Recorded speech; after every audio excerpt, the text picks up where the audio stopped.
ओम नमो भगवते वासुदेवाय। जय श्री कृष्ण। प्यारे भक्तों, आप सभी का मेरे यूट्यूब चैनल जीवन के रंग में बहुत बहुत स्वागत है। प्यारे भक्तों, हमारे चैनल के माध्यम से माघ मास के महात्म्य का श्रवण करने के लिए आप सभी का हृदय से बहुत बहुत धन्यवाद। तो आइए आज हम इस वीडियो में जानेंगे कि माघ मास की पूर्णिमा का क्या महत्व है। माघ मास का उद्यापन किस प्रकार किया जाता है। इस बार 2024 में माघ मास की पूर्णिमा किस दिन पड़ रही है, इसका क्या धार्मिक एवं वैज्ञानिक महत्व है। तो वीडियो आरंभ करने से पहले आप सभी से एक निवेदन है कि यदि आपको यह वीडियो अच्छी लगे तो प्लीज़ इसे लाइक कीजिए और चैनल को सब्सक्राइब करिए। तो आरंभ करते हैं माघ मास की पूर्णिमा की यह वीडियो। तो सबसे पहले जान लेते हैं माघ मास पूर्णिमा का क्या महत्व है। यह पूर्णिमा इतनी खास क्यों है, इस पर इतना विशेष आयोजन क्यों किया जाता है। ब्रह्म वैवर्त पुराण के अनुसार माघ पूर्णिमा के दिन भगवान विष्णु स्वयं गंगा जल में निवास करते हैं और यही कारण है कि इस दिन गंगा जल का स्पर्श करने मात्र से मनुष्य को वैकुंठ लोक की प्राप्ति हो जाती है। इस तिथि को पुराणों में कल्पवास की पूर्णता का पर्व भी बताया जाता है। कहते हैं कि इस पूर्णिमा पर जो व्यक्ति पूरे महीने गंगा में स्नान करते हैं वे इस दिन अपने व्रत को पूर्ण करके अपने घर लौटते हैं, तथा जो व्यक्ति एक माह तक वहां नहीं भी रुक पाते हैं वे भी यदि केवल इस एक दिन गंगा जल में स्नान करते हैं उन्हें न केवल पूरे माह का बल्कि वर्ष भर के गंगा स्नान का पुण्य लाभ प्राप्त हो जाता है। ऐसी मान्यता है कि इस दिन सभी देवी देवता भी प्रयाग में गंगा में स्नान करके अपने लोक को लौट जाते हैं। पुराणों का कहना है कि इस पर्व पर किए गए शुभ कार्यों का व्यक्ति को अक्षय पुण्य मिलता है। इसके अलावा माघ पूर्णिमा के दिन ही संत रविदास जी की जयंती भी मनाई जाती है और इसी के साथ इस दिन माँ सरस्वती जी के स्वरूप ललिता महाविद्या की जयंती भी होती है, क्योंकि यह पूर्णिमा होली के महीने से पूर्व एक महीना पूर्व आती है। इसलिए इसी पूर्णिमा पर होली का डांडा भी लगाया जाता है, इसलिए इसे होली का डांडा या रोपणी पूर्णिमा भी कहते हैं।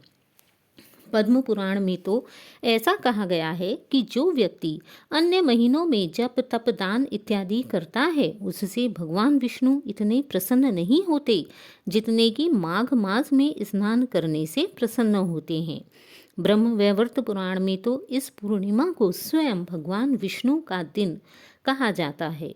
मत्स्य पुराण में ऐसा कहा गया है कि माघ महीने या माघ पूर्णिमा के दिन जो भी व्यक्ति गंगा यमुना सरस्वती के संगम में स्नान करता है उस व्यक्ति के 10 तीर्थों के साथ सहस्त्र कोटि तप का पुण्य उस व्यक्ति को प्राप्त हो जाता है। इस दिन गंगा आदि सहित अन्य पवित्र नदियों में स्नान करने से व्यक्ति के पाप और संताप का नाश होता है, मन और आत्मा की शुद्धि होती है। इस दिन किया गया महास्नान समस्त रोगों का नाश करके व्यक्ति के दैहिक दैविक व भौतिक सभी प्रकार के कष्टों से मुक्ति दिलाता है। स्नान और दान करते वक्त व्यक्ति को ओम नमो भगवते वासुदेवाय नमः का मानसिक जाप अवश्य ही करना चाहिए तथा स्नान के पश्चात दान भी अवश्य ही करना चाहिए। कहते हैं कि जो व्यक्ति इस दिन पितरों का तर्पण करता है वह भी बहुत ही फलदायी होता है। ऐसा करने से व्यक्ति की आत्मा को शांति मिलती है तथा उसकी आयु एवं आरोग्य में वृद्धि होती है। इसी के साथ क्योंकि माघ के महीने में ऋतु परिवर्तन बहुत तीव्रता के साथ होता है, सर्दियां समाप्त होती हैं, वसंत ऋतु आ जाती है तथा गर्मियों की तरफ मौसम परिवर्तित होता है। अतः जो व्यक्ति इस दिन गंगा इत्यादि नदी के जल में स्नान करता है और सूर्य को अर्घ्य देता है उस व्यक्ति को अनेक रोगों से मुक्ति मिल जाती है। ऐसी भी इसकी वैज्ञानिक धारणा है।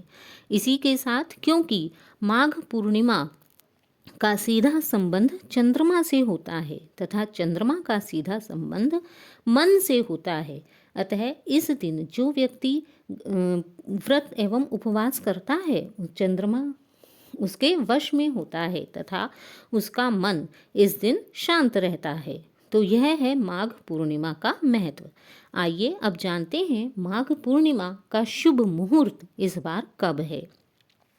हिंदू पंचांग के अनुसार इस बार माघ महीने की पूर्णिमा की तिथि का आरंभ 23 फरवरी को दोपहर 3:36 से होगा, जो अगले दिन 24 फरवरी को शाम 6:34 पर समाप्त होगी। इसलिए उदया तिथि के अनुसार 24 फरवरी को माघ पूर्णिमा हमें प्राप्त होगी तथा हिंदू शास्त्रों में प्रायः सभी व्रत उदया तिथि के अनुसार ही रखे जाते हैं। इसलिए इस बार भी माघ की पूर्णिमा 24 फरवरी को रखी जाएगी। 24 फरवरी की सुबह 5:11 से लेकर शाम 6 बजे तक इसका शुभ मुहूर्त होगा। अर्थात इस दिन पूरे दिन व्यक्ति कभी भी माघ की व्रत स्नान इत्यादि कर सकता है। तो आइए जानते हैं माघ पूर्णिमा की पूजा विधि कि इस दिन किस प्रकार पूजा करनी चाहिए। माघ पूर्णिमा के दिन सुबह व्यक्ति को किसी भी पवित्र नदी के पास जाकर स्नान करना चाहिए। व्यक्ति के आसपास जो भी पवित्र नदी हो, व्यक्ति वहां जाकर स्नान कर सकता है। यदि नदी में जाना संभव ना हो तो आप अपने घर पर ही गंगाजल इत्यादि मिलाकर भी स्नान कर सकते हैं तथा पवित्र होकर उसी क्षेत्र में एक मंडप बनाकर उसमें भगवान विष्णु की स्थापना करें। तब ब्राह्मण को बुलाकर गौरी गणेश तथा नवग्रह की स्थापना करें और भगवान गौरी गणेश व भगवान विष्णु की पूर्ण विधि विधान से पूजा करें। सत्यनारायण भगवान की पूजा करें तथा कथाओं का श्रवण करें। इस दिन ब्राह्मणों के द्वारा पूजन करने के पश्चात ब्राह्मणों को दान देना भी श्रेष्ठ माना जाता है। कहते हैं कि इस दिन षोडशोपचार से पूजा करके कम से कम 5 ब्राह्मणों को भोजन अवश्य ही कराना चाहिए। भोजन कराने के पश्चात उन्हें वस्त्र, धोती, जनेऊ, जोड़ा, भौतिक मुद्रा, गुड़, तिल, चना इत्यादि का दान भी अवश्य ही करना चाहिए। इसके पश्चात गीत, कीर्तन, वाद्य आदि मंगल गान और उत्सव मनाएं तथा यथाशक्ति ब्राह्मणों को दक्षिणा दें। कहते हैं कि जो व्यक्ति इस दिन भगवान सत्यव्रत की कथा का श्रवण करता है तथा माघ पूर्णिमा की कथा का श्रवण करता है, वह माघ मास के महात्म्यों को पढ़ता अथवा सुनता है तथा उपरोक्त रीति से उद्यापन करता है, उस व्यक्ति के कुल के 7 जन्मों के किए गए सभी पाप नष्ट हो जाते हैं। उस मनुष्य को सुख, संपत्ति एवं सौभाग्य की प्राप्ति होती है। इसी के साथ इस दिन भगवान विष्णु के साथ साथ माँ लक्ष्मी जी का पूजन भी अवश्य ही करना चाहिए। तो आशा करती हूँ कि आपको यह कथा पसंद आई होगी। तो यदि आपको यह वीडियो अच्छी लगी हो तो प्लीज़ इसे लाइक कीजिए और यदि माघ पूर्णिमा के विषय में आपके मन में कोई भी प्रश्न हो तो आप वह मुझसे पूछ सकते हैं। इसी के साथ माघ पूर्णिमा की कथा जो मैंने अपनी दूसरी वीडियो में सुनाई है, आप यदि चाहें तो मेरे चैनल से उसे भी सुन सकते हैं। जय श्री कृष्ण, राधे राधे।